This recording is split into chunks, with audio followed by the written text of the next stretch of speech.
Hello friends, welcome back to GK Prince Academy. दोस्तों, हम लोग डिस्कस कर रहे थे पर्यावरण पारिस्थितिकी और आपदा प्रबंधन से रिलेटेड क्वेश्चन का। ठीक है, तो आज ये उसी का नेक्स्ट पार्ट होगा, पार्ट नंबर 5। इसके पहले 4 पार्ट हो चुके हैं जिनमें हम 100 नंबर क्वेश्चन तक जो है डिस्कस कर चुके हैं। ठीक है, आज 101 नंबर से स्टार्ट करेंगे और 200 नंबर क्वेश्चन तक डिस्कस करने वाले हैं। तो चलिए इस वीडियो को शुरुआत करते हैं। स्टार्ट करने से पहले अगर आप लोग चैनल पर नए हैं और अभी तक सब्सक्राइब नहीं किया है तो चैनल को सब्सक्राइब करिएगा, साथ ही साथ वीडियो को भी लाइक करते चलिएगा। ठीक है, तो 101 नंबर क्वेश्चन कुछ इस तरीके से यहाँ पे दिया गया है। इसके पहले का अगर पार्ट आप लोगों ने नहीं देखा है तो चैनल पेज पर जाइए, आपको वहाँ से सारे पार्ट मिल जाएंगे। आप वहाँ से देख सकते हैं, प्लेलिस्ट बना दिया, वहाँ से एक साथ देख सकते हैं। ठीक है, 101 नंबर क्वेश्चन यहाँ पे देखेंगे। अम्ल वर्षा हेतु उत्तरदायी सल्फ्यूरिक अम्ल जो होता है यानी H2SO4 बनाने के लिए कौन सी गैस जल वाष्प से मिलती है, तब जाके ये अम्ल बनता है जिससे अम्लीय वर्षा होती है। तो अब हम बात करें अम्लीय वर्षा की। अम्लीय वर्षा की परिभाषा क्या है? तो जब वर्षा के जल में वायुमंडलीय प्रदूषकों के कारण अम्ल की मात्रा बढ़ जाए तो उसे अम्लीय वर्षा कहा जाता है। सामान्य वर्षा के जल का जो पीएच वैल्यू होता है, पीएच वैल्यू कितनी होनी चाहिए? लगभग 5.6 के आसपास होता है। और जब यही वर्षा जल का जब पीएच मान कितना हो जाए, 5.6 से कम हो जाए, और यानी लगभग 4.5, 4.2 से 4.44 के मध्य हो जाए, तब वो अम्लीय वर्षा माना जाता है। ठीक है, तो सल्फर डाइऑक्साइड की अगर हम बात करें, सल्फ्यूरिक अम्ल जो बनता है सल्फर डाइऑक्साइड से जब क्रिया होती है, जल और ऑक्सीजन से साथ क्रिया करता है तो सल्फ्यूरिक अम्ल बनाता है और इस प्रकार अम्लीय वर्षा होता है। ठीक है, तो आंसर क्या हो जाएगा यहाँ पे? आंसर यहाँ पे हो जाएगा आपका बी ऑप्शन। इसी प्रकार नाइट्रोजन के ऑक्साइड से जब क्रिया होता है तो नाइट्रिक अम्ल बनता है, यानी जिसको HNO3 कहते हैं, HNO3 कहते हैं। तो वो भी जो है क्या है, उत्तरदायी है अम्लीय वर्षा का। तो इस प्रकार आंसर क्या हो जाएगा यहाँ पे? आपका बी ऑप्शन करेक्ट है। चलिए अगले क्वेश्चन की तरफ चलते हैं। प्रकाश रासायनिक धूम कोहरा, यानी प्रकाश रासायनिक जो धूम कोहरा जिसको स्मॉग कहते हैं, इसका मुख्य घटक क्या होता है इनमें से? तो देखिए, धूम कोहरा या प्रकाश रासायनिक धूम कोहरा या स्मॉग, स्मॉग की बात करेंगे तो स्मॉग जो होता है वो धुआं और कोहरे का एक घातक मिश्रण होता है स्मॉग। ठीक है, यह वायु प्रदूषण की अवस्था होती है जिसमें प्रदूषक गैसें और सूक्ष्म कण हवा में मिलकर एक घनी चादर बना लेते हैं, जिससे विजिबिलिटी कम हो जाती है और स्वास्थ्य पर गंभीर प्रभाव पड़ता है। स्मॉग के प्रमुख प्रकार में अगर हम देखें तो 2 प्रकार होता है। एक होता है क्लासिकल स्मॉग, दूसरा होता है फोटोकेमिकल स्मॉग। क्लासिकल जो स्मॉग होता है उसको कहते हैं लंदन स्मॉग, लंदन स्मॉग कहते हैं क्लासिकल स्मॉग को। इन अन्य नाम या फिर इसको सल्फरस स्मॉग भी कहा जाता है, क्योंकि इसमें मुख्य रूप से सल्फर डाइऑक्साइड, धुआं, कोहरा आदि होता है। दूसरा जो होता है फोटोकेमिकल स्मॉग, उसको अगर हम बात करें तो लॉस एंजल्स स्मॉग कहते हैं। ठीक है, लॉस एंजल्स स्मॉग कहा जाता है, जो कि या फिर प्रकाश नय स्मॉग कहते हैं, जिसमें शुष्क साफ धूप वाली जलवायु में बनता है।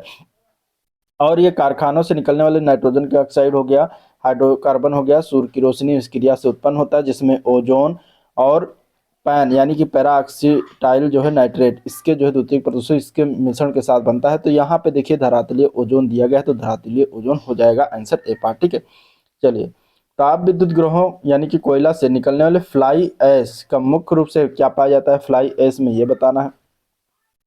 फ्लाई ऐश क्या होता है? तो थर्मल पावर प्लांट में कोयले के दहन से उत्पन्न होने वाला राख होता है। ठीक है, या फिर इसको फ्लाई ऐश इंग्लिश में या सूक्ष्म पाउडर कह सकते हैं। ये हवा के साथ जो है क्या होता है, उड़ जाती है, जिसे बाद में इलेक्ट्रोस्टैटिक या बैग फिल्टर के द्वारा एकत्र किया जाता है। अब इसमें मुख्य घटक इसमें क्या पाया जाता है? तो इसमें मुख्य घटक हो सकता है सिलिकॉन डाइऑक्साइड होता है। ठीक है, सिलिकॉन डाइऑक्साइड होता है। इसके अलावा Al2O3 यानी एल्युमिनियम सिलिकेट होता है, Al2O3 एल्युमिनियम ऑक्साइड भी होता है। और इसके अलावा आयरन ऑक्साइड होता है, Fe2O3 होता है। ठीक है, कैल्शियम ऑक्साइड होता है, CaO होता है।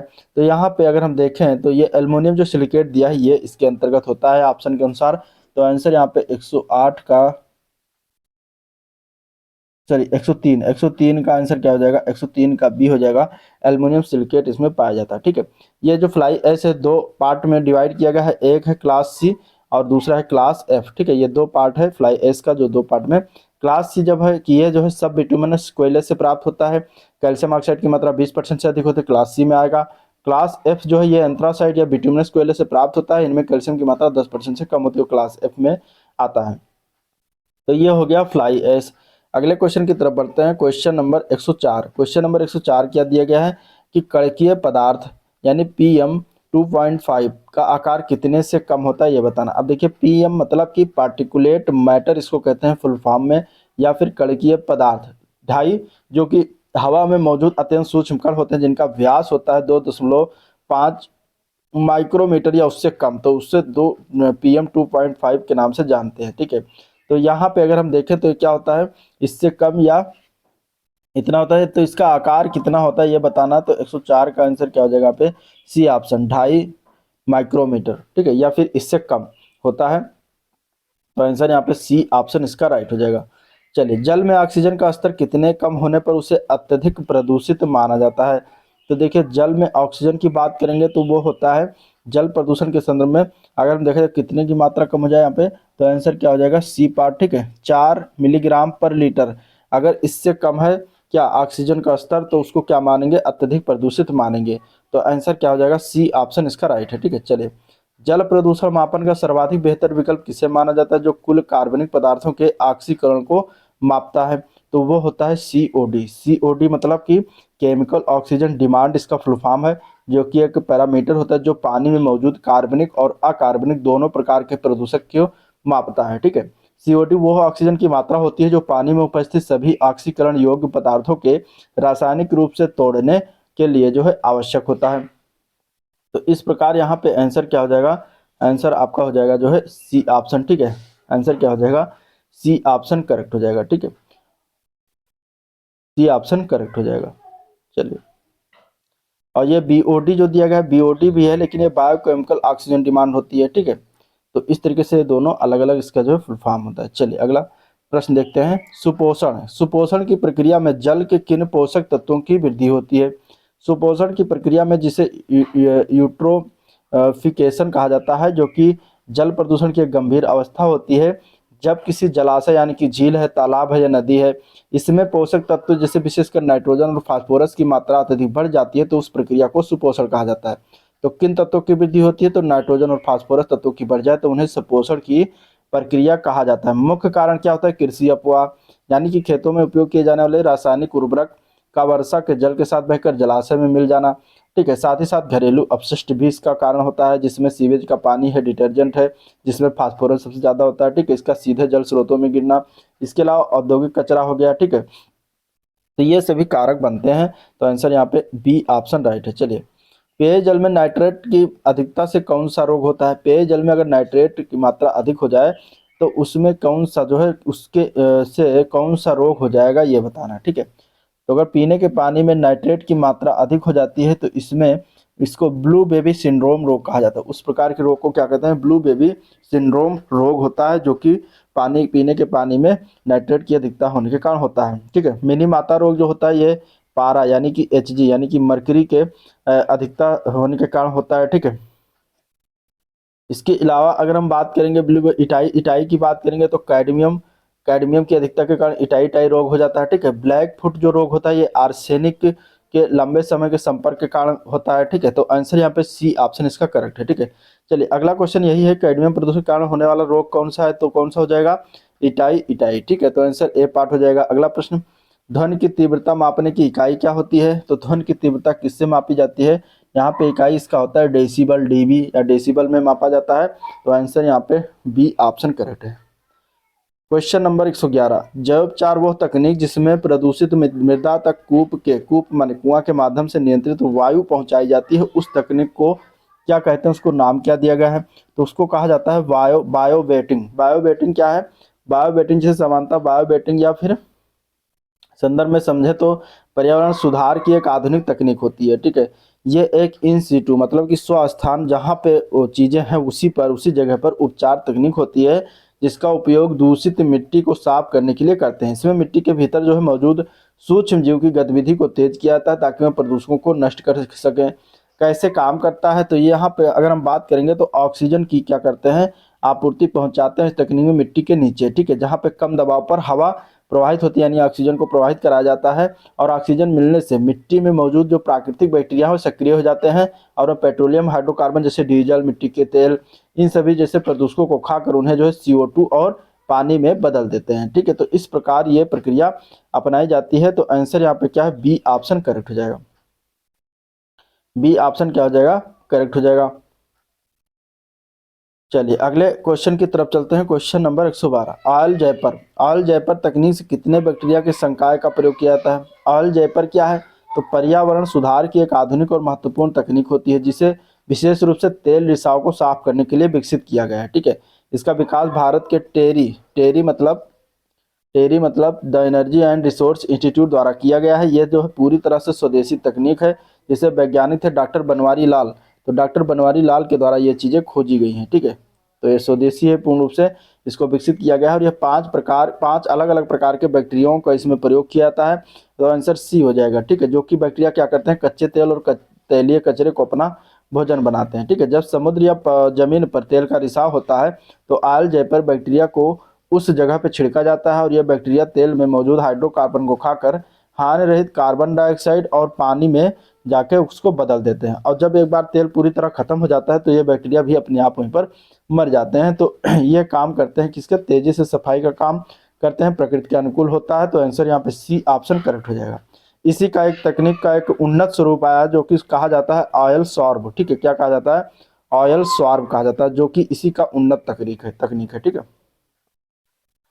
चलिए अगला क्वेश्चन। 1984 में भोपाल गैस त्रासदी में किस विषैली गैस का रिसाव हुआ था। तो यहाँ पे आंसर क्या हो जाएगा 113 का, तो बी पार्ट हो जाएगा मिथाइल आइसोसाइनेट, सभी को याद होगा। आंसर यहाँ पे बी ऑप्शन करेक्ट हो जाएगा। चलिए क्वेश्चन नंबर अगला देखते हैं। इमारतों के संरक्षण के लिए जिम्मेदार स्टोन कैंसर का कारण क्या है। तो यहाँ पे अगर हम देखें स्टोन कैंसर की बात करें तो अम्ल वर्षा जो होती है यही कारण बनता है। तो आंसर यहाँ पे ए पार्ट करेक्ट है। ठीक है, मृदा से प्राकृतिक रूप से निकलने वाली कौन सी गैस वेंटिलेशन की कमी के कारण फेफड़े के कैंसर का कारण बनती है। तो कौन सी गैस है जो कि मृदा से प्राकृतिक रूप से जब निकल नहीं पाती है, उसको वेंटिलेशन कमी होता है मतलब, तब फेफड़े के कैंसर का कारण बन जाती है। तो इसका आंसर क्या है, रेडान गैस। रेडान एक प्रकार की गैस होती है जो मृदा से प्राकृतिक रूप से निकलती रहती है, लेकिन जब इसकी वेंटिलेशन नहीं मिल पाता, मतलब निकलने का समय नहीं मिल पाता, तो क्या होता है, उसके कारण फेफड़े का कैंसर हो जाता है। चलिए, केंद्रीय प्रदूषण नियंत्रण बोर्ड यानी सीपीसीबी का गठन किस अधिनियम के तहत किया गया था। सीपीसीबी क्या है, तो सेंट्रल पोल्यूशन कंट्रोल बोर्ड इसका फुल फॉर्म है, जो कि एक प्रमुख वैधानिक संगठन है जो पर्यावरण की सुरक्षा और प्रदूषण नियंत्रण के लिए जिम्मेदार होती है। ठीक है, इसकी स्थापना कब की गई थी, तो सितंबर 1974 में इसकी स्थापना किया गया था और इसका गठन किया गया है जल प्रदूषण निवारण नियंत्रण अधिनियम 1974 के तहत। तो यहाँ पे बी ऑप्शन करेक्ट हो जाएगा। एक सांविधिक निकाय है, मंत्रालय की बात करेगा तो मंत्रालय हो जाएगा पर्यावरण वन जलवायु परिवर्तन मंत्रालय के अंतर्गत ये कार्य करता है। ठीक है, इसे जो है वायु प्रदूषण नियंत्रण अधिनियम 1981 के तहत शक्तियां कार्य भी सौंपा गया है। तो ये भी ध्यान में रखिएगा, पूछा जा सकता है। ठीक है, तो आंसर क्या हो जाएगा यहाँ पे, बी ऑप्शन इसका करेक्ट हो जाएगा। चलिए, वर्ष 1987 में किस अधिनियम में संशोधन करके ध्वनि प्रदूषकों को शामिल किया गया। ध्वनि प्रदूषक को शामिल किया गया, कौन से अधिनियम में संशोधित करके ये बताना है।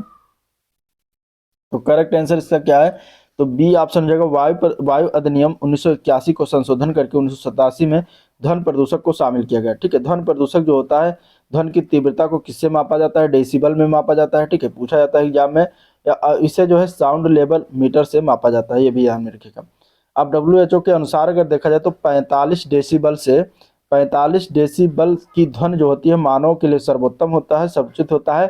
और 80 डेसिबल जो है, 80 डेसिबल से अधिक की ध्वनि जो होती है वो क्या होती है, 80 डेसिबल से अधिक की ध्वनि होती है जो प्रदूषक के अंतर्गत आता है। ठीक है, तो ध्वनि की विभिन्न श्रेणियां हैं, जिसमें अगर हम देखा जाए तो फुसफुसाहट की जो ध्वनि होती है, फुसफुसाहट जब किया जाता है, सरसराहट या फुसफुसाहट, तो होती है 20 से 30 डेसिबल की ध्वनि होती है। ठीक है, 20 से 30 डेसिबल की ध्वनि होती है। सामान्य बातचीत की अगर बात करेंगे तो वो कितने डेसिबल में आती है, सामान्य बातचीत 60 डेसिबल के अंतर्गत आता है, 60 डेसिबल के तक आता है। और जो ट्रैफिक है, ट्रैफिक का शोर जो होता है ये कितने डेसिबल तक होता है, तो 80 से लेकर 90 डेसिबल तक होता है। ठीक है, और जो जो विमान होता है, जेट विमान जो बहुत तेजी से उड़ते हैं, उनका कितना ध्वनि प्रदूषक होता है, तो 140 से 150 डेसिबल तक उनका जो है ध्वनि प्रदूषण होता है।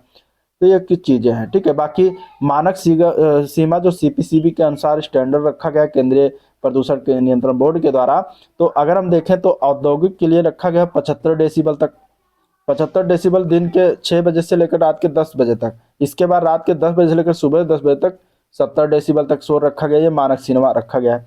ठीक है, वाणिज्यिक यानी कि कमर्शियल में देखा जाए तो 65 डेसिबल तक दिन में रखा गया है, और दिन का टाइम कब है, 6 बजे से लेकर रात 10 बजे तक। और रात का टाइम फिर वही 10 बजे से लेकर 6 बजे तक 55 डेसिबल के आसपास रखा गया है।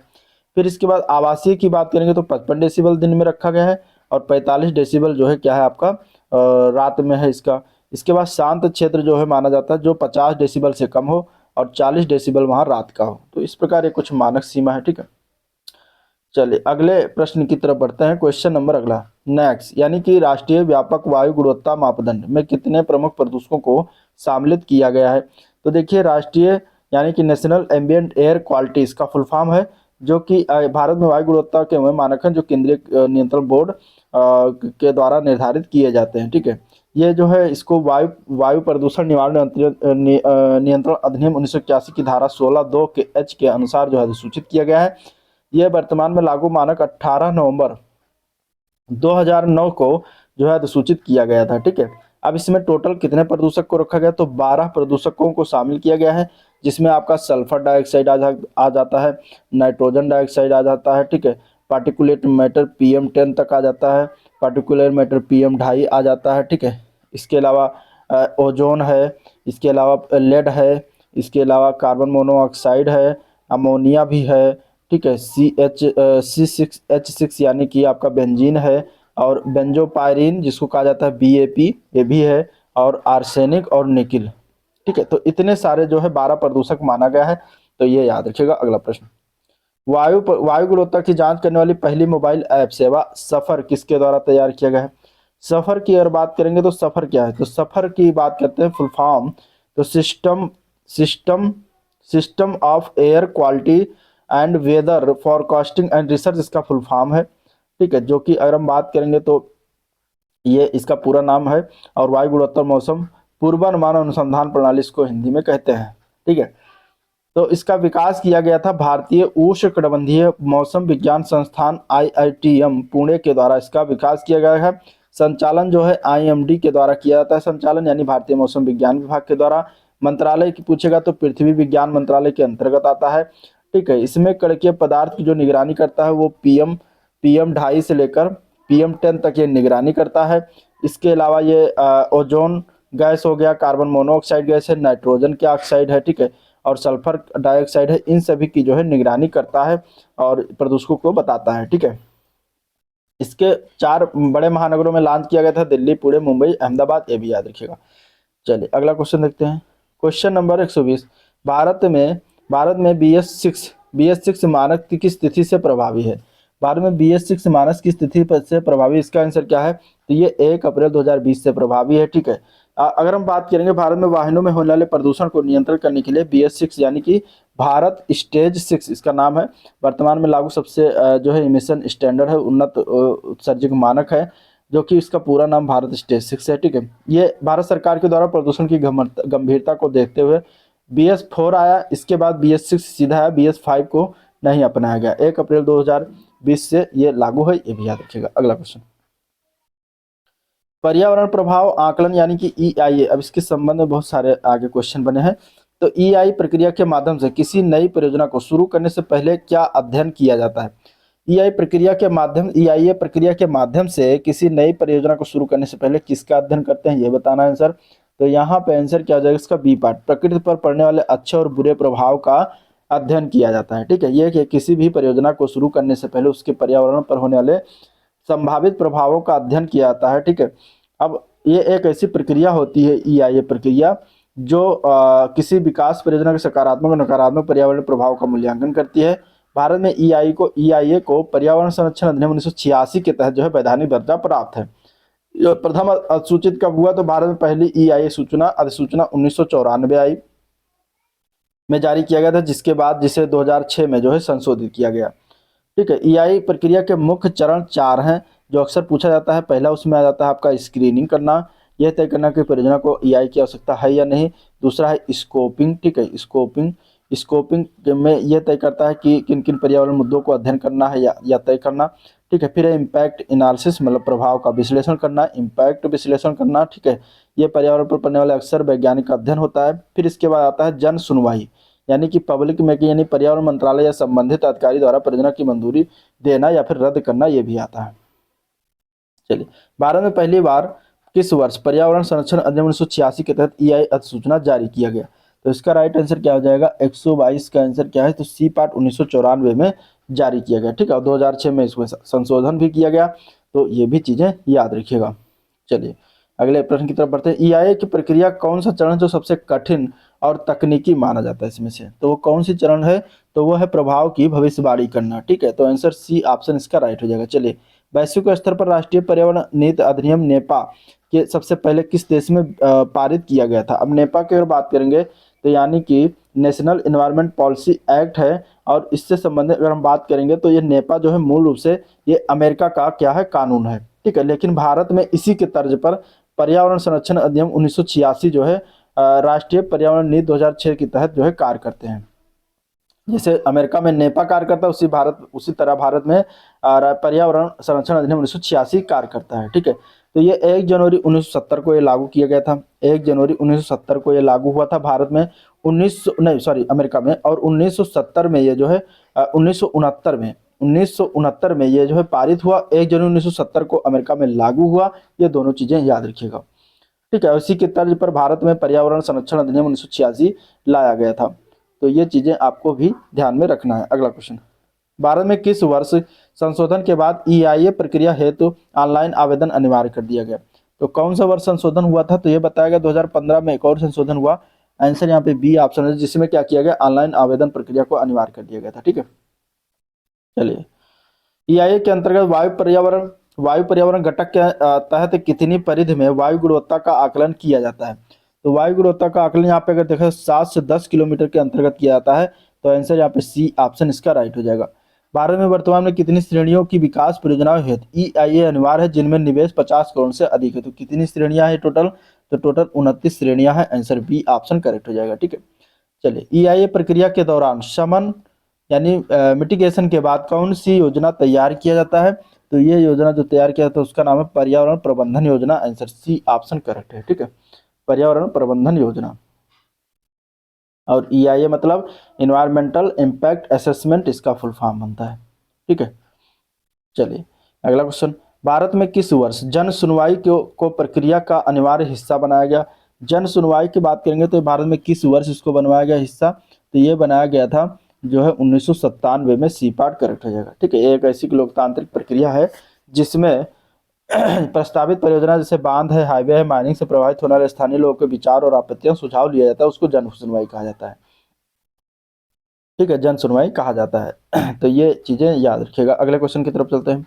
ईआईए का वो कौन सा चरण है जिसमें यह तय किया जाता है कि परियोजना को ईआईए की आवश्यकता है या नहीं।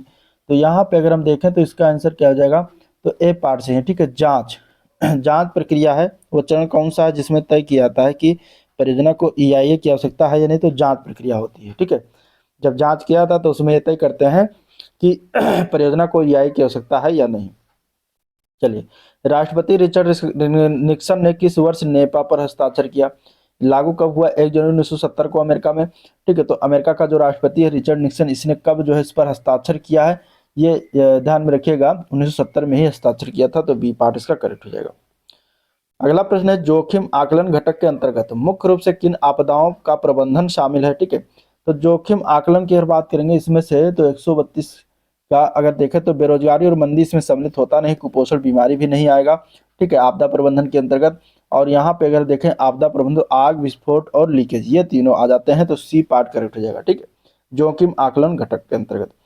तो जोखिम आकलन घटक जो होता है 4 स्टेप में विभाजित किया गया है। पहला है खतरे की पहचान करना, दूसरा आता है उसमें खुराक प्रक्रिया आकलन करना, फिर है अनावरण या संपर्क आकलन करना, फिर है जोखिम लक्षण वर्जन। ठीक है, तो इस प्रकार इसको ध्यान में रखिएगा। चलिए, भारत में नदी घाटी परियोजनाओं के पर्यावरण परीक्षण के साथ ईआईए की शुरुआत कब हुई। तो 133 के आंसर की बात करेंगे तो क्या हो जाएगा यहाँ पे, तो ए पार्ट हो जाएगा। 1976 में 77 में इसकी स्थापना हुई, शुरुआत हुई। तो आंसर ए पार्ट राइट हो जाएगा। ईआईए रिपोर्ट के सामाजिक आर्थिक घटक में किसका अध्ययन किया जाता है। तो इसमें से अगर देखा जाए तो बी पार्ट हो जाएगा, जननांकीय आंकड़े और ऐतिहासिक स्थल का अध्ययन करते हैं। तो बी पार्ट इसका राइट हो जाएगा। ठीक है, चलिए, 2015 के संदर्भ संशोधन के अनुसार पर्यावरण मंजूरी को की वैधता को 5 वर्ष से बढ़ाकर कितना कर दिया गया है। तो इसका राइट आंसर क्या है, तो डी पार्ट अब 5 वर्ष से बढ़ाकर 7 वर्ष कर दिया गया है। ठीक है, पृथ्वी के औसत तापमान, मौसम के पैटर्न में होने वाले दीर्घकालिक बदलाव को क्या कहा जाता है। तो इसको हम कहते हैं जलवायु परिवर्तन। ठीक है, जलवायु परिवर्तन कहा जाता है। आंसर यहाँ पे बी पार्ट बिल्कुल राइट हो जाएगा। जलवायु परिवर्तन के जैविक संशोधनों में किसे सम्मिलित किया गया है? तो ये अगर हम देखें तो सी पार्ट हो जाएगा। ठीक है, वृक्ष के तने और वलय को इसमें शामिल किया जाता है। लेकिन जैविक संकेतक की बात करेंगे तो सबसे महत्वपूर्ण जो होते हैं वो उसमें आता है लाइकेन। ठीक है, इसका सबसे महत्वपूर्ण जो जैविक संकेतक है वो लाइकेन है। ठीक है, इसमें फंगी और शैवाल जो है का सहजीवी मिश्रण होता है। विशेषकर ये SO2 सल्फर डाइऑक्साइड के प्रति संवेदनशील होते हैं। दूसरे पर आता है कोरल रीफ। ठीक है, कोरल रीफ या मूंजा चट्टाने जो होती हैं ये समुद्र के बढ़ते तापमान के प्रति बहुत संवेदनशील होते हैं। ठीक है, तीसरा इसमें आता है पक्षियों का प्रवास। ठीक है, पक्षियों का प्रवास आ जाता है। चौथा है उभयचर जैसे मेंढक हो गया। ठीक है, पांचवा इसमें आ जाता है पौधों का प्लवक। ठीक है, फाइटोप्लैंक्टन कहते हैं जिसको, ये खाद्य श्रृंखला का आधार है। ठीक है, फिर पौधों में पुष्पन यानी कि फेनोलॉजी आ जाता है। फिर कीट और पतंगे आ जाते हैं। ये सभी जो है जैव संकेतक के अच्छे उदाहरण है। ठीक है, अब यहाँ पे अगर हम बात करेंगे वृक्ष के तने, तो वृक्ष के तने जो होते हैं बेसिकली इनसे हम क्या ज्ञात करते हैं? तो इससे वृक्ष के तने के अंदर कैम्बियम नामक ऊतक हर साल नई लकड़ी की परत बनाता है। तो इसमें अगर हम देखें तो इनके वलय को गिनकर जो है इनकी आयु का पता लगाते हैं। ठीक है, जिसको डेंड्रोक्रोनोलॉजी कहा जाता है इस विज्ञान को करने में। अब इसमें जो है इनका जलवायु परिवर्तन के संकेतक भी होते हैं, जैसे कि बनावट जो होता है वलय का, जैसे चौड़ा वलय है। ठीक है, चौड़ा वलय है तो क्या है? ये दर्शाता है कि उस वर्ष वर्षा अच्छी हुई थी और तापमान विकास के अनुकूल था। अगर पतला वलय है, तो पतला वलय में क्या है? इसका मतलब कि सूखा, कम वर्षा, अत्यधिक ठंड से खराब पर्यावरण हालात के संकेत देते हैं। और अगर कहीं निशान है, ब्लैक स्पॉट है स्केयर से, तो वलय पर काला निशान जंगल की आग या कीटों के हमले की ऐतिहासिक जानकारी देते हैं। तो ये जलवायु परिवर्तन में भी जैविक संकेतक के रूप में भी इस्तेमाल करते हैं। अब इसमें ऑप्शन में ये सब चीजें नहीं दी गई हैं तो सी ऑप्शन सही हो जाएगा। अगला प्रश्न, पूरा चुंबकत्व और सागर नितल प्रसरण, ठीक है, ये जलवायु परिवर्तन के किस श्रेणी के संकेतक है? इसका आंसर क्या है? सूत्र 138 का। तो यहाँ पे अगर हम देखें तो इसका आंसर क्या हो जाएगा? तो ए पार्ट हो जाएगा विवर्तनिक संकेतक के उदाहरण। ठीक है, चलिए, हरितगृह प्रभाव की अनुपस्थिति में पृथ्वी का औसत तापमान कितना गिर सकता है? तो 15 से 20 डिग्री सेंटीग्रेड तक गिर सकता है हरितगृह प्रभाव। ठीक है, ये क्या होता है? पृथ्वी के वायुमंडल को गर्म रखने के लिए एक प्राकृतिक और आवश्यक प्रक्रिया होती है। ठीक है, प्रमुख हरितगृह गैसों में जलवाष्प है, कार्बन डाइऑक्साइड है, मीथेन है, नाइट्रोजन ऑक्साइड है, नाइट्रस ऑक्साइड है, CFC है। ठीक है, क्लोरोफ्लोरोकार्बन है, ओजोन है। ठीक है, O3 जिसका होता है। तो ये सभी जो है हरित गैसें हैं। तो आंसर याद रखिएगा। अगला क्वेश्चन, वैश्विक तापन यानी कि ग्लोबल वार्मिंग जिसको कहते हैं में कार्बन डाइऑक्साइड की भागीदारी की लगभग कितने % होती है? तो ग्लोबल वार्मिंग में होती है लगभग 60%। कितनी होती है? 60%। ग्लोबल वार्मिंग के प्रभाव क्या है? ग्लोबल वार्मिंग की बात करेंगे तो ग्लेशियर से पिघलते हैं। ठीक है, पार्थिव तंत्र में बदलाव हो जाता है, मौसम बेमौसम बारिश, चक्रवात, सूखे की घटना में वृद्धि, ये सब ग्लोबल वार्मिंग के कारण होता है। ठीक है, ग्लोबल वार्मिंग जो है हरितगृह प्रभाव के कारण ही पृथ्वी के औसत तापमान में होने वाली निरंतर वृद्धि को ग्लोबल वार्मिंग कहा जाता है। तो ये चीजें हो गई। अगला क्वेश्चन, ग्रीन हाउस गैस के मामले में 100 वर्ष के पैमाने पर मीथेन कार्बन डाइऑक्साइड की तुलना में कितनी अधिक शक्तिशाली गैस है? तो यहाँ पे अगर 100 वर्ष की तुलना में देखा जाए तो 23,500 गुना शक्तिशाली गैस है। 141 का आंसर यहाँ पे क्या हो जाएगा? सॉरी, यहाँ पे माफ करिएगा, आंसर इसका क्या है? बी पार्ट हो जाएगा। ठीक है, बी पार्ट हो जाएगा, 28 गुना शक्तिशाली है। निम्नलिखित में से कौन सी गैस लाफिंग गैस के रूप में प्रसिद्ध है? लाफिंग गैस किसको कहते हैं? तो नाइट्रस ऑक्साइड को कहते हैं। आंसर डी ऑप्शन इसका करेक्ट है। किस गैस की वैश्विक तापमान क्षमता CO2 यानी कार्बन डाइऑक्साइड से 23,500 गुना अधिक है? तो ये अगर हम देखें तो ये हो जाएगा SF6। ठीक है, SF6 है जिसकी 23,500 गुना कार्बन डाइऑक्साइड से अधिक है। तो आंसर यहाँ पे ए पार्ट करेक्ट है। ब्लैक कार्बन के संदर्भ में कौन सा कथन सही है? ब्लैक कार्बन की बात करेंगे तो यह ईंधन के अपूर्ण दहन से होने वाले जो ठोस कण होते हैं उनको कहा जाता है ब्लैक कार्बन। ठीक है, तो ब्लैक कार्बन ये चीजें हो गई। अगला क्वेश्चन, IPCC यानी जलवायु परिवर्तन पर अंतर सरकारी पैनल की स्थापना किस वर्ष किया गया था? तो इसका आंसर क्या है? तो ए पार्ट हो जाएगा 1988 में इसकी स्थापना की गई थी। संस्थापक कौन था? WMO मतलब विश्व मौसम विज्ञान संगठन, और UNEP मतलब कि संयुक्त राष्ट्र पर्यावरण कार्यक्रम के द्वारा संयुक्त रूप से इसकी स्थापना की गई 1988 में। मुख्यालय इसका कहाँ बना? जिनेवा में। मुख्यालय कहाँ बना? जिनेवा में। ठीक है, जिनेवा कहाँ है? स्विट्जरलैंड में। तो यहाँ पे ये याद रखिएगा, inter governmental panel on climate change जो कि एक संयुक्त राष्ट्र का एक निकाय है जो जलवायु परिवर्तन के वैज्ञानिक आकलन के लिए जो है जिम्मेदार होता है। ठीक है, तो ये चीजें हो गई। अगले क्वेश्चन की तरफ बढ़ते हैं। आईपीसीसी किस रिपोर्ट में कहा गया कि 1950 के बाद के तापन का मुख्य कारण मानवीय क्रियाकलाप होगा? ये कौन सा रिपोर्ट आया था? उस रिपोर्ट में ये बातें कही गई थी, तो वो थी 5वीं report. Answer B option right है। चलिए, ब्लू कार्बन कहाँ संचित होता है? तो ब्लू कार्बन की बात करें तो ब्लू कार्बन क्या है? तो जलवायु पर्यावरण जलवायु परिवर्तन के संदर्भ में अगर हम बात करेंगे तो वो कार्बन होता है जो विश्व के तटीय और समुद्री पारिस्थितिक तंत्र के द्वारा वातावरण से अवशोषित और संचित किया जाता है, तो उसको हम कहते हैं ब्लू कार्बन। ठीक है, तो यानी कि तटीय पारतंत्र में संचित होता है, मैंग्रोव वन हो गया, समुद्री घास, उसमें पाए जाते हैं। ठीक है, नमक के दलदल में भी पाए जाते हैं, जो तटीय क्षेत्र में पाए जाने वाले दलदली इलाके होते हैं वहां पे भी ब्लू कार्बन की उपस्थिति होती है। चलिए, अगले क्वेश्चन की तरफ चलते हैं। क्योटो प्रोटोकॉल, क्योटो प्रोटोकॉल किस वर्ष से प्रभावी हुआ ये बताना है। क्योटो प्रोटोकॉल की अगर बात करेंगे तो ये प्रभावी हुआ था 2005 से। ठीक है, क्योटो प्रोटोकॉल कब प्रभावी था? क्योटो प्रोटोकॉल जो है ये जलवायु परिवर्तन रोकने के लिए महत्वपूर्ण जो है अंतर्राष्ट्रीय समझौता है। हस्ताक्षर इस पे हुआ था 11 दिसंबर 1997 को हस्ताक्षर हुआ। ठीक है, कब हुआ हस्ताक्षर? 1997 को क्योटो शहर में। क्योटो शहर में इसको अपनाया गया था 11 दिसंबर 1997 को। क्योटो शहर कहाँ है? जापान में। ठीक है, लागू कब हुआ? तो 16 फरवरी 2005 से प्रभावी हुआ था। तो ये दोनों चीजें याद रखिएगा। अगला क्वेश्चन देखते हैं। क्योटो प्रोटोकॉल का कौन सा तंत्र विकसित देशों को विकासशील देशों में निवेश कर कार्बन क्रेडिट अर्जित करने की अनुमति देता है? तो वो कौन सा है? तो वो है स्वच्छ विकास तंत्र। ठीक है, सीडीएम जिसको कहते हैं। आंसर सी ऑप्शन इसका राइट है। वर्ष 2023 के आंकड़ों के अनुसार भारत का प्रति व्यक्ति CO2 उत्सर्जन कितना है? भारत का प्रति व्यक्ति CO2 उत्सर्जन कितना है? ये यहाँ पे दिया गया ऑप्शन कितना टन है ये बताना है। ठीक है, भारत का प्रति व्यक्ति CO2 यानी कार्बन डाइऑक्साइड उत्सर्जन की बात करेंगे तो 2 टन है। आंसर यहाँ पे सी ऑप्शन करेक्ट है। ठीक है, चलिए, पिछली शताब्दी में भारत के सतह के तापमान में कितनी वृद्धि हुई? पिछली शताब्दी में भारत की सतह के तापमान में कितनी वृद्धि दर्ज की गई ये बताना है। तो इसका आंसर जगह 0.4 डिग्री सेंटीग्रेड जो है वृद्धि दर्ज किया गया है, तो बी पार्ट करेक्ट है। जलवायु परिवर्तन पर राष्ट्रीय कार्य योजना NAPCC के तहत कुल कितने मिशन सम्मिलित हैं? ठीक है, NAPCC के तहत कुल कितने मिशन सम्मिलित हैं? तो भारत की जलवायु परिवर्तन पर राष्ट्रीय कार्य योजना, इसको NAPCC कहा जाता है। कुल इसमें 8 मिशन सम्मिलित हैं। ठीक है, इसे 30 जून 2008 को लॉन्च किया गया था। ठीक है, इसमें कौन कौन से मिशन आते हैं? 8। राष्ट्रीय सौर मिशन हो गया, विकसित ऊर्जा दक्षता के लिए राष्ट्रीय मिशन हो गया। ठीक है, और इसके अलावा अगर हम बात करेंगे तो तीसरा आ जाता है इसमें सुस्थिर निवास पर राष्ट्रीय मिशन हो गया। राष्ट्रीय जल मिशन इसी के अंतर्गत है। हिमालय पारिस्थितिक तंत्र को बनाए रखने के लिए राष्ट्रीय मिशन है। ठीक है, NMSHE है।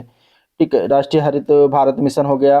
सतत कृषि के लिए राष्ट्रीय मिशन हो गया। जलवायु परिवर्तन के लिए रणनीतिक ज्ञान पर राष्ट्रीय मिशन हो गया। ये सभी मिशन 8 इसके तहत आते हैं। चलिए, राष्ट्रीय सौर मिशन का संशोधित लक्ष्य 2030 तक कितनी सौर ऊर्जा प्राप्त करना है? इसका आंसर क्या हो जाएगा? तो 2030 तक अगर पूछा जाए तो 500 गीगावाट हो जाएगा। ठीक है, लक्ष्य जो रखा गया था 2022 तक अगर पूछा जाए लक्ष्य कितना था तो 100 गीगावाट लक्ष्य था। 100 गीगावाट लक्ष्य रखा गया था। फिर इसके बाद 2030 तक इसका नया लक्ष्य COP26 के अनुसार रखा गया है 500 गीगावाट तक। राष्ट्रीय जल मिशन का मुख्य उद्देश्य जल उपभोग दक्षता को कितना प्रतिशत बढ़ाना है?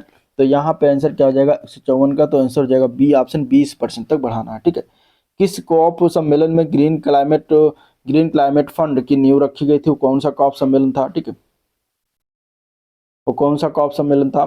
तो कॉप सम्मेलन क्या है? कॉप का फुल फॉर्म होता है कॉन्फ्रेंस ऑफ पार्टीज, यानी कि जलवायु परिवर्तन पर संयुक्त राष्ट्र फ्रेम कन्वेंशन का सर्वोच्च निर्णय लेने वाला निकाय होता है। पूरा नाम कॉन्फ्रेंस ऑफ पार्टी है, जो कि ये UNFCCC 1992 जो हस्ताक्षर हुआ उसका शासी निकाय है। कॉप फर्स्ट का जो आयोजन हुआ था 1995 में हुआ था। कहाँ पे? बर्लिन में हुआ था। ठीक है, और सचिवालय इसका स्थायी सचिवालय बान जो जर्मनी का शहर है बान वहां पे रखा गया स्थित है। मतलब अब यहाँ पे बताना हमें क्या था? ग्रीन क्लाइमेट फंड की नींव किस कॉप सम्मेलन में रखा गया था? तो 155 का आंसर क्या हो जाएगा? बी ऑप्शन COP16 में रखा गया, जो कोई कानकुन समझौता था, तो कानकुन सम्मेलन में रखा गया था। ठीक है, कानकुन सम्मेलन में इसको रखा गया था। अब यहाँ पे अगर हम बात करें तो कॉप सम्मेलन, 2 अलग अलग कॉप सम्मेलन ग्रीन क्लाइमेट फंड से जुड़ा हुआ है। स्थापना निर्णय, तो स्थापना का निर्णय लिया गया COP15 में। स्थापना का निर्णय कब लिया गया? COP15 में 2009 में। ठीक है, जहाँ पे ये विचार रखा गया कि हरित जलवायु कोष बनाना है। फिर इसकी औपचारिक स्थापना हुई कॉप 16 में 2010 में, जो कि यहाँ पे मेक्सिको का शहर था कानकुन, वहीं पर जो है इसका स्थापित किया गया। फिर परिचालन हुआ कॉप 17 में, ठीक है। कॉप 17 में इसका परिचालन हुआ, जो कि ये दक्षिण अफ्रीका के डरबन में इसको इसके जो शासी ढांचा है उसको मंजूरी दिया गया। चलिए अगला क्वेश्चन, हरित एवं क्षति यानी लॉस एंड डैमेज की तंत्र की स्थापना किस कॉप में हुआ था? तो वो कॉप था कॉन्फ्रेंस ऑफ पार्टीज 19, जो कि वार्सा में हुआ था, ठीक है। तो ये सम्मेलन था जहाँ पे, वार्सा कहाँ है? पोलैंड में। तो पोलैंड के वार्सा में कॉप 19 में ये जो है स्थापना हुई। आंसर यहाँ पे बी ऑप्शन करेक्ट है। पेरिस समझौते का मुख्य लक्ष्य वैश्विक तापमान वृद्धि को पूर्व औद्योगिक स्तर से कितने डिग्री नीचे रखना है? तो 157 का आंसर क्या हो जाएगा यहाँ पे? यहाँ पे हो जाएगा सी ऑप्शन, ठीक है। 2 डिग्री सेंटीग्रेड से नीचे रखना है, आदर्शता 1.5 डिग्री सेंटीग्रेड रखना है। आंसर सी ऑप्शन करेक्ट है। ओजोन सांद्रण का कितने डाप्सन यूनिट नीचे गिरने पर उसे ओजोन छिद्र माना जाता है? ओजोन का सांद्रण यानी कि उसकी जो घनत्व है कितने डाप्सन यूनिट डीयू से नीचे गिरता है तो उसको ओजोन छिद्र मान लिया जाता है। तो इसका आंसर क्या है? सी ऑप्शन, 220 डाप्सन यूनिट से अगर नीचे गिरता है तो उसको हम मान लेते हैं ओजोन छिद्र, ठीक है। निम्नलिखित में से बताना यहाँ पे कौन सा ओजोन विघटनकारी पदार्थ नहीं है इनमें से? ओजोन विघटनकारी पदार्थ यहाँ पे अगर हम देखेंगे तो CFC क्लोरोफ्लोरोकार्बन बिल्कुल होता है, हेलोजेंस भी होते हैं, मिथाइल ब्रोमाइड होता है, HFC नहीं होता। तो आंसर यहाँ पे सी ऑप्शन इसका करेक्ट है, ठीक है। चलिए अगले क्वेश्चन की तरफ चलते हैं। अंटार्कटिक ओजोन छिद्र की खोज जो है किस वर्ष किया गया था? अंटार्कटिक ओजोन छिद्र की खोज वर्ष 1985 में हुआ था। तो बी पार्ट इसका राइट हो जाएगा। किगाली समझौते का मुख्य लक्ष्य किसके उत्सर्जन को कम करना है? तो किगाली समझौता जो हुआ था इसका लक्ष्य था HFC हाइड्रोक्लोरोकार्बन का मुख्य लक्ष्य था उसके उत्सर्जन को कम करना है। तो आंसर यहाँ पे सी ऑप्शन करेक्ट है, ठीक है। किगाली समझौता कब हुआ? ये 15 अक्टूबर 2016 को अपनाया गया, ठीक है। रवांडा की राजधानी है किगाली। किसकी राजधानी है? रवांडा की राजधानी किगाली है, जहाँ पे मॉन्ट्रियल प्रोटोकॉल के पक्षकारों की 28वीं बैठक हुई थी, तो उसी में ही अपनाया गया था। चलिए, वन्यजीव संरक्षण अधिनियम 1972 में कितनी अनुसूचियां सम्मिलित हैं? तो 162 का आंसर क्या हो जाएगा? तो बी पार्ट हो जाएगा। 6 टोटल 6 अनुसूचियां इसमें सम्मिलित हैं। तो आंसर क्या हो जाएगा यहाँ पे? जो है बी पार्ट करेक्ट हो जाएगा। अगला प्रश्न, उत्तराखंड के रैणी गांव में पेड़ों की कटाई रोकने हेतु कौन सा आंदोलन चलाया गया था? तो उस आंदोलन का नाम है चिपको आंदोलन। चिपको आंदोलन की शुरुआत कब हुई? 26 मार्च 1973 को इसकी शुरुआत हुई थी, ठीक है। और उत्तराखंड के चमोली जिले का रैणी गांव है, वहीं पर शुरुआत किया गया था सरकार द्वारा वनों की कटाई के व्यावसायिक ठेके देने के विरोध में। इसके नेतृत्व करता थे सुंदरलाल बहुगुणा, चंडी प्रसाद भट्ट, गौरा देवी, जिन्हें चिपको वुमेन कहा जाता है, गौरा देवी को। तो ये भी याद रखिएगा, ठीक है। अगला क्वेश्चन, भारत का प्रथम बायोस्फीयर रिजर्व कौन सा है इनमें से? 164 का आंसर क्या हो जाएगा? तो सी ऑप्शन करेक्ट है, यहाँ पे नीलगिरी हो जाएगा, ठीक है। सी ऑप्शन करेक्ट है, नीलगिरी है। चलिए, क्षेत्रफल की दृष्टि से भारत का सबसे छोटा टाइगर रिजर्व इनमें से कौन सा होगा? तो वो है बोर टाइगर रिजर्व। क्या है? बोर टाइगर रिजर्व, जो कि क्षेत्रफल की दृष्टि से भारत का सबसे छोटा टाइगर रिजर्व है। ये कहाँ पर स्थित है? तो महाराष्ट्र का वर्धा जिला, ठीक है। कहाँ पर पड़ता है? महाराष्ट्र में पड़ता है, वर्धा जिले में। तो आंसर यहाँ पे ए पार्ट इसका करेक्ट है। आपदा प्रबंधन अधिनियम 2005 के अनुसार आपदा का कारण क्या हो सकता है? तो आपदा के कारण में अगर हम देखें तो यहाँ पे हो जाएगा प्राकृतिक या मानव निर्मित कारण, दुर्घटना या लापरवाही, ये सभी आपदा के कारण हो सकते हैं। तो आंसर सी ऑप्शन राइट है। आपदा के परिणाम स्वरूप निम्नलिखित में से क्या नहीं होता? 167 के आंसर की बात करें तो डी पार्ट, समुदाय की मुकाबला करने में क्षमता में वृद्धि, ये आपदा के परिणाम स्वरूप नहीं होता। बाकी मानव जीवन की क्षति होती है, संपत्ति का विनाश होता है, पर्यावरण का क्षरण होता है, ठीक है। तो ये चीजें हो गई। अगला क्वेश्चन, आपदाओं के वर्गीकरण में विवर्तनिक आपदा का उदाहरण कौन सा है? विवर्तनिक आपदा का उदाहरण की बात करेंगे तो ज्वालामुखी इनमें से आएगा, बाकी जो है सारे विवर्तनिक आपदा के उदाहरण नहीं है, ठीक है। इसके अलावा एनडीए में राष्ट्रीय आपदा प्रबंधन प्राधिकरण के अनुसार भूकंप को कैसे परिभाषित किया गया है? तो भूकंप को किस प्रकार परिभाषित किया गया है? यहाँ पे आपके सामने ऑप्शन है इस तरीके से। तो भूकंप जो है बिना चेतावनी के होने वाली घटना होती है जिसमें भूमि का हिंसक कंपन सम्मिलित होता है। तो आंसर यहाँ पे बी ऑप्शन इसके लिए बिल्कुल करेक्ट है। भारतीय प्लेट यूरेशियन प्लेट की ओर प्रति वर्ष कितनी दूरी तक खिसक रही है? तो ये जो खिसक रहा है प्रति वर्ष लगभग 50 mm खिसक रही है। आंसर सी ऑप्शन करेक्ट है। चलिए, भूकंपीय जोन फिफ्थ सर्वाधिक जो सक्रिय है, इसके अंतर्गत भारत का कितना भूभाग जो है इसमें आता है? तो इसमें आता है 11%। आंसर बी ऑप्शन करेक्ट है, ठीक है।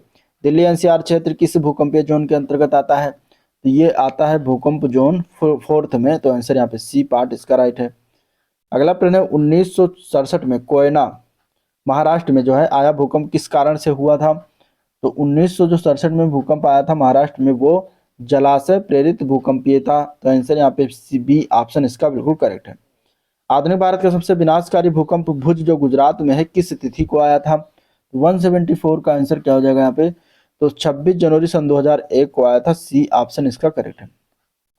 चलिए अगला क्वेश्चन, भारत की कुल तटरेखा की लगभग लंबाई कितनी है? भारत की तटरेखा की कुल लंबाई 11,098 किलोमीटर लगभग है, तो आंसर बी ऑप्शन राइट है। विश्व के कुल उष्णकटिबंधीय चक्रवातों का कितना प्रतिशत भारत में आता है? तो ये टोटल आता है 10%, यहाँ पे सी पार्ट इसका राइट हो जाएगा। अगला क्वेश्चन है अरब सागर की तुलना में बंगाल की खाड़ी में कितने गुना अधिक चक्रवात आते हैं? तो 177 का आंसर क्या है? सी पार्ट 4 गुना। ठीक है, कितना आते हैं? 4 गुना आता है, तो सी ऑप्शन करेक्ट हो जाएगा। आईएमडी के अनुसार वर्षा की कमी दीर्घकालिक सामान्य से कितने प्रतिशत होने पर सूखा घोषित किया जाता है? तो 178 का आंसर हो जाएगा सी पार्ट, सामान्य से 26% कम होने पर सूखा घोषित किया जाता है, तो सी पार्ट करेक्ट है। अगला क्वेश्चन, भारत का कितना प्रतिशत हिस्सा पुरानी सूखे की समस्या से ग्रस्त है?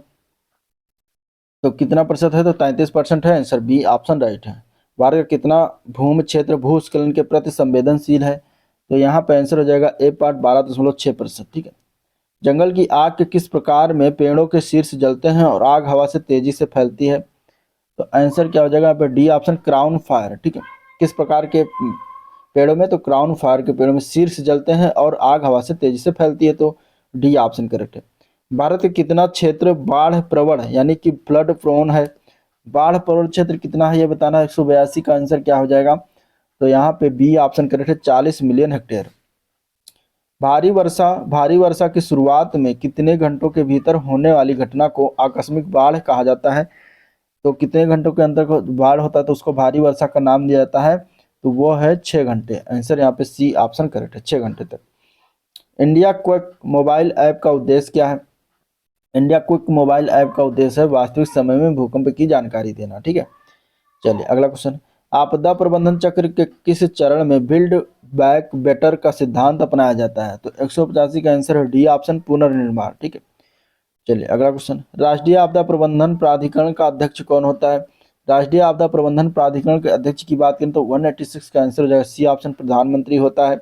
जिला आपदा प्रबंधन प्राधिकरण का प्रमुख कौन होता है? तो जिला के परिप्रेक्ष्य में जब पूछेगा तो डीएम हो जाएगा या जिला कलेक्टर होगा, बी ऑप्शन करेक्ट हो जाएगा। राष्ट्रीय आपदा मोचन बल की वर्तमान में कितनी बटालियन है? राष्ट्रीय आपदा मोचन बल में वर्तमान में कितनी बटालियन है? तो टोटल बटालियन की संख्या 16 है, आंसर यहाँ पे क्या हो जाएगा? जो है सी ऑप्शन करेक्ट हो जाएगा। ठीक है, आंसर क्या है? सी ऑप्शन इसका करेक्ट हो जाएगा। प्रथम राष्ट्रीय आपदा प्रबंधन योजना किस वर्ष जारी की गई थी? प्रथम राष्ट्रीय आपदा प्रबंधन योजना जो जारी किया गया था वो वर्ष था 2016 में, तो आंसर सी पार्ट करेक्ट है। प्रधानमंत्री के 10 सूत्रीय एजेंडा में आपदा प्रबंधन में किसकी भागीदारी और नेतृत्व पर बल दिया गया है? तो ये आता है इसमें महिलाओं की भागीदारी में, तो आंसर बी ऑप्शन करेक्ट। अगला क्वेश्चन, आपातकालीन प्रतिक्रिया और राहत के लिए गठित एनडीआरएफ का वित्त पोषण किस शुल्क से होता है? तो एनडीआरएफ का वित्त पोषण जो होता है ये राष्ट्रीय आपदा आकस्मिक शुल्क से होता है, आंसर सी पार्ट बिल्कुल राइट है। आपदा मित्र योजना के तहत कितने जिलों में स्वयं सेवकों को प्रशिक्षित किया जा रहा है? तो इसमें अगर देखा जाए तो टोटल 30 जिलों में प्रशिक्षित किया जा रहा है, तो सी पार्ट इसका करेक्ट हो जाएगा। ठीक है, यह राष्ट्रीय आपदा प्रबंधन प्राधिकरण द्वारा संचालित एक प्रमुख स्वयं सेवक योजना है जिसमें प्रमुख आपदा जैसे बाढ़ भूकंप चक्रवात से निपटने के लिए स्थानीय स्वयं सेवक को फर्स्ट रिस्पॉन्सर के रूप में प्रशिक्षित किया जाता है। ठीक है, प्रायोगिक जो शुरुआत हुई थी इसमें 30 प्रभावित जिलों में इसकी शुरुआत किया गया था वर्ष 2016 में। ठीक है, 25 राज्यों में शुरुआत किया गया था। ठीक है, 25 राज्यों के 30 जिलों में शुरुआत किया गया था। ठीक है, इसका विस्तार 28 सितंबर 2021 में व्यापक विस्तार करके शुभारंभ फिर से किया गया। नोडल एजेंसी जो है राष्ट्रीय आपदा प्रबंधन प्राधिकरण के अंतर्गत ये आती है। 1984 की भोपाल गैस त्रासदी में किस गैस का रिसाव हुआ? 20 के ऊपर क्वेश्चन बताया, आंसर क्या हो जाएगा इसमें? मिथाइल आइसोसाइनाइड का था, आंसर बी ऑप्शन राइट है। 2013 की उत्तराखंड बाढ़ को अन्य किस नाम से जाना जाता है? तो उत्तराखंड की बाढ़ जो 2013 थी उसको अन्य नाम इसका दिया गया था हिमालय सुनामी। ठीक है, आंसर ए पार्ट राइट। अगला प्रश्न, भारत किस अंतर्राष्ट्रीय गठबंधन का संस्थापक सदस्य है? तो भारत यहाँ पे अगर देखें तो आपदा प्रतिरोधी बुनियादी ढांचे के लिए गठबंधन का क्या है, संस्थापक सदस्य है। तो यहाँ पे आंसर ए पार्ट करेक्ट हो जाएगा। आपदा प्रबंधन अधिनियम 2005 में कुल कितनी धाराएं सम्मिलित हैं? तो इसमें अगर हम देखें तो इसका आंसर क्या है, तो कुल 79 धाराएं हैं, बी पार्ट करेक्ट है। ठीक है, आपदा प्रबंधन अधिनियम 2005 की धारा 2 के अनुसार शमन का मुख्य उद्देश्य क्या है? शमन का मुख्य उद्देश्य आपदा के जोखिम या प्रभाव को कम करना। ठीक है, तो आंसर क्या है, बी ऑप्शन करेक्ट है। राष्ट्रीय आपदा प्रबंधन प्राधिकरण एनडीएमए का पदेन अध्यक्ष कौन होता है? तो इसका अध्यक्ष होता है प्रधानमंत्री, आंसर सी ऑप्शन करेक्ट है। ठीक है, जिला आपदा के संबंध में सह अध्यक्ष अगर पूछा जाए जिला आपदा प्रबंधन प्राधिकरण के संबंध में, तो सह अध्यक्ष जिला मजिस्ट्रेट, आंसर यहाँ पे ए पार्ट राइट।